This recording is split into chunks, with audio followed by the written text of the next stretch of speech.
ये ईद के 3 दिनों में ये वजूब आता है।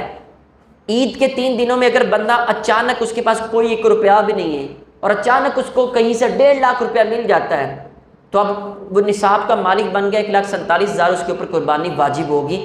इवन के पीर, मंगल और बुध की शाम से 10 मिनट पहले भी उसके पास अचानक पैसे आ जाते हैं कहीं से, तो अब अगर 1,47,000 आ जाए तो 3 दिनों में कुर्बानी वाजिब है, लिहाजा उसके ऊपर कुर्बानी वाजिब होगी।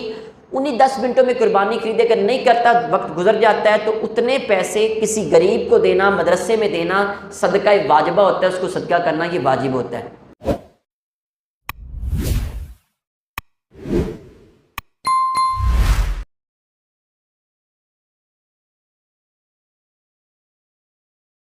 बाद फ़ौज़ बिल्लाहि मिनश शैतानिर रजीम, बिस्मिल्लाहिर रहमानिर रहीम।